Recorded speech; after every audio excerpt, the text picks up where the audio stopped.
नमस्कार, मी अंगणवाडी सेविका जया चौडे आपल्या यूट्यूब फॅमिली अंगणवाडीचा या यूट्यूब चॅनेलमध्ये सर्वांचे स्वागत। आजचा व्हिडिओ हा अंगणवाडीत मुलांची नोंद असलेल्या सर्वच पालकांसाठी, अंगणवाडी परिसरातील म्हणजेच अंगणवाडीत मुलांची नोंद असलेल्या पालकांसाठी या व्हिडिओमधून एक महत्त्वपूर्ण सूचना। सर्वच पालकांना माहिती आहे की आताच्या काळात स्वतःचं ओळखपत्र म्हणून आधार कार्ड ग्राह्य धरलं जातं। कुठेही जा, आधार कार्ड द्या। आधार कार्ड शिवाय आता कोणतंही गरजेचं काम पूर्ण होत नाही। आता अंगणवाड्यांचेही कामकाज ऑनलाईन स्वरूपात सुरू आहे। गरोदर मातेची नोंद करा, आधार कार्ड पाहिजे। स्तनदा मातेची नोंद करा, आधार कार्ड पाहिजे।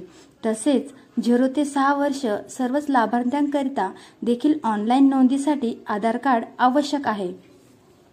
त्याकरिता सर्वच पालकांनी अंगणवाडी सेविकांना सहकार्य करायचे आहे।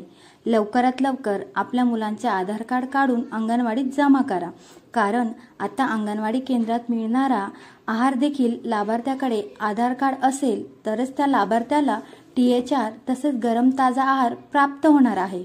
त्यासाठी सर्वच पालकांनी, काही पालकांनी मुलांचे आधार कार्ड जमा केलेत, परंतु जे आधार कार्ड काढायचे बाकी आहेत अशा सर्वच पालकांनी मुलांचे आधार कार्ड काढून अंगणवाडी ताईला द्यायचे आहे आणि सहकार्य करायचे आहे।